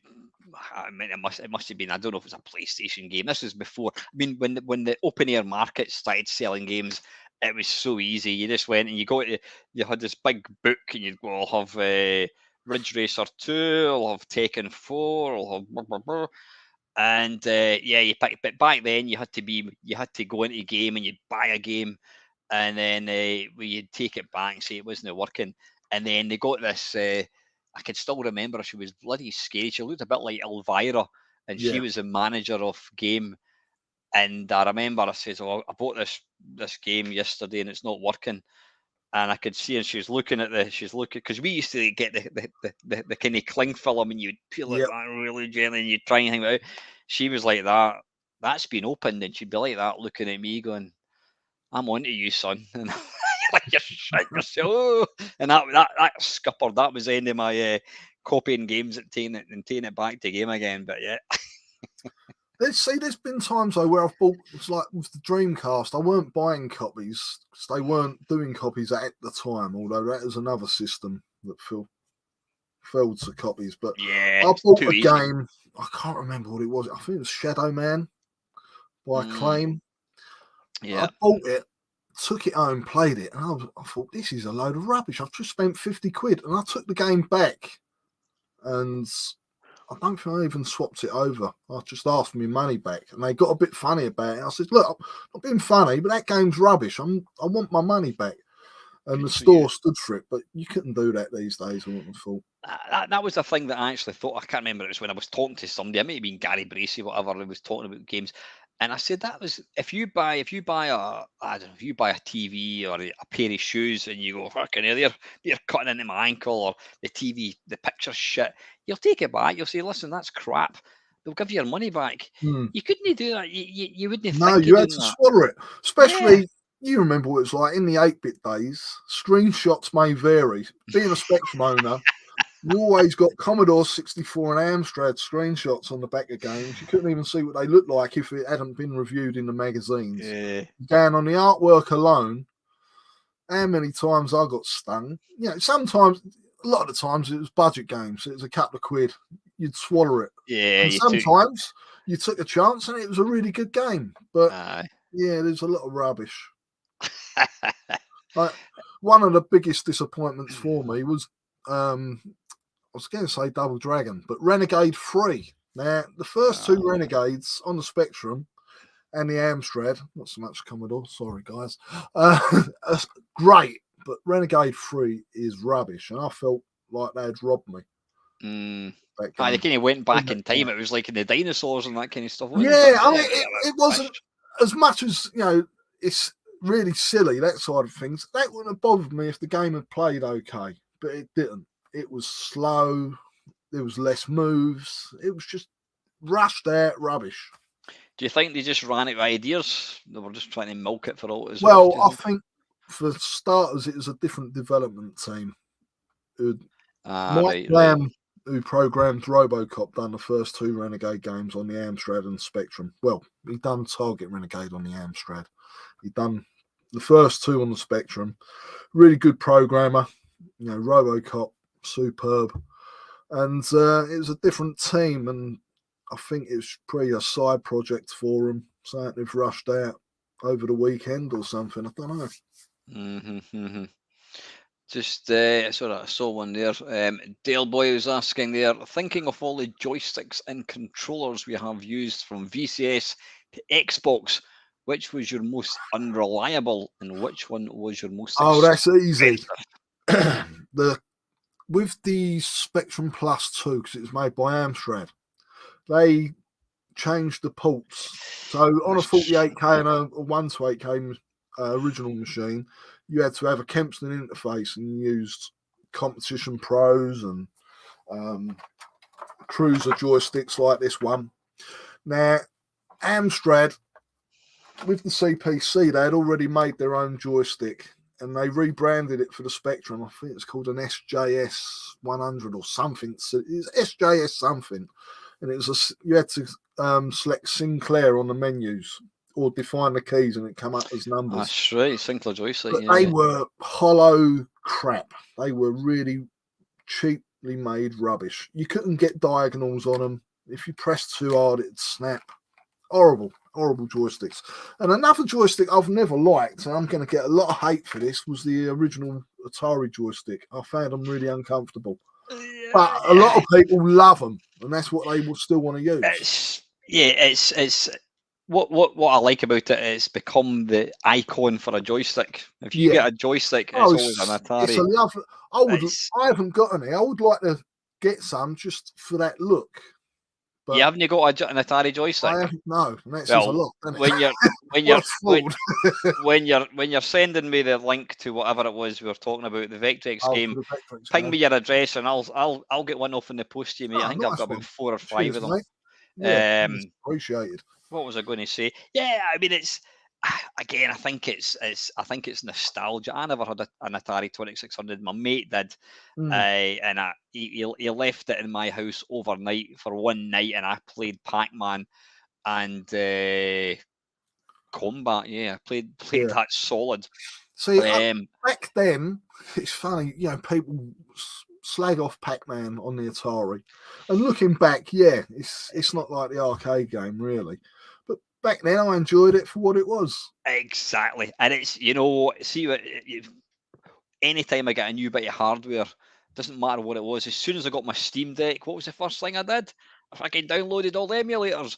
And there's always, when I'm testing an emulator, Mega Drive, it's going to be Sonic the Hedgehog, because even though I don't like the game, because it's got the fast scrolling. Yeah. If I'm firing up the Atari 2600, it's always Pac-Man I load up, and you get the and it's really loud, and and it's strange. Those sound effects become iconic, and it's not even the original version. I still hear adverts. Not recently, but about a year ago, there was an advert being played on one of the radio stations, and it was using the sound effects from the Atari version of Pac-Man. Recognised it straight away. So I totally, people say the worst games ever. bollocks, is it the worst game ever? It's actually a fun game to play. Yeah, it's not perfect. He doesn't point up or down when he moves up or down. He only looks left to right. But you know what? Apparently the guy had like 2 weeks to write it or something. Yeah. It was something. Well, have you got Munchman, the hand, the tabletop? On that, Pac-Man faces the same way, no matter what way you're taking him. That's it. Yeah, I've got it here somewhere. Yeah, mine's up there. Yeah. I don't know if I've got batteries in it. No. But yeah, Pac-Man faces one way, no matter what way you're taking him, up, down, left, right. Because there's only because it's just the drawing, isn't it, that lights up. So, Atari Pac-Man was a big upgrade after playing that. Yeah. But it annoys me when people say this. The same with even, all right, E.T. I don't really get the game. I don't know how to play it. No, I don't understand the game, but I'm sure there's worse games out there. Never ever come to me and say you've played the worst game until you've experienced Commodore C16 Green Beret, biggest pile of wank. I remember the video you done on that. It was hilarious. Do me a favour. I want you to do this. I want you to record a video of you playing it on the Mister. And you have to play it for 10 minutes. You need to play it, and you need to appreciate how. Now, you need to remember this was a full price game. Full price how game. How you feel after? I want you to do that. Well, you're not getting the Atari joystick. You need to make a 10-minute video if you played Commodore 16. Yeah, awesome. Listen, mate, I'm gonna like it's getting late. Yeah, it's getting cold in here. I ain't got the heating on. I don't want your wife to hate me too much because I've kept you away. It's been an absolute privilege and a pleasure. I've enjoyed it. Thank you for the invite. And you're coming back on again, definitely. Fair enough. Yeah, I'm up for that. There's loads to talk about. It really is. I usually like to annoy OCD people with OCD. I usually like to end it at 1:59, but we've kind of done it because we've ran to 2 minutes and 2 hours and 2 minutes. So over. Thank you very much to everybody that's tuned in tonight. I always appreciate it's a Friday night. People should be doing stuff, and the fact that they choose to watch this stuff is always. I'll never ever not appreciate people doing that. But massive thanks to have you on, Dean. I will hopefully. What's your next kind of gaming event that you're planning to head down to or head up to probably? Well, I'm supposed to be going to this Nerg thing, but Newcastle it's going to have to be a train journey for me. I don't want to drive that far because I'm down in the southeast. So I'm supposed to be there. Hopefully, I'll make it. Hopefully, Nerg, yeah, Nerg. A couple of weeks ago, I went to the Retro Man Cave and the Arcade Archive, which I highly recommend if you can get to it.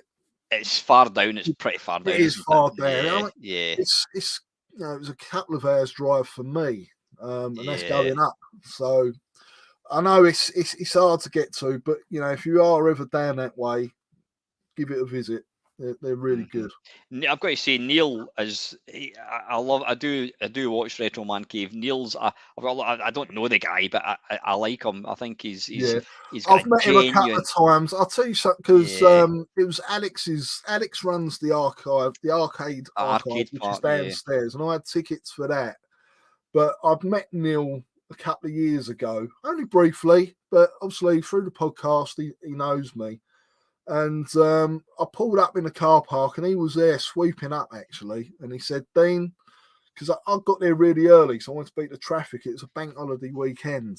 And he said to me, pop upstairs, you can have a look around. And I ended up staying up there for a couple of hours before Alex turned up to open the arcade. Really nice guy, made me feel very welcome. And he's got an area which is done out like John Menzies.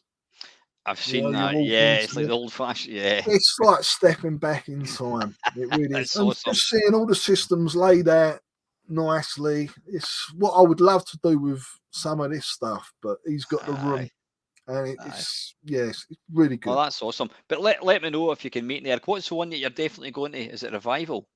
Again, I don't know. There's a Zap event in Birmingham. Oh, I'm going to. Are you going to get to that? Probably. I went want to to the go to trash that. one, and Birmingham I can do. Yeah. Well, I was doing it in Birmingham a couple of weeks ago. I went down to the Insomnia. I take my daughter down there every year. It's a kind of PC gaming thing. So I will try and get it to her. But listen, mate, we'll keep in touch. Yes. Remember, I want a 10-minute video of you playing C16 Green Beret. I'll give it a go. Ping me the link to that Vectex game, Yes, please, I will. and also your address, and I'll get an Atari joystick stuck in the Lovely. post. Anyway, folks, Nice listen, one. I am waffling. Thank you very, very much for watching, Thanks guys. for all the Until next time. questions, and I hope I've not upset too many people. Take care, guys. Cheers. See you later. See ya. Cheers. See you, mate.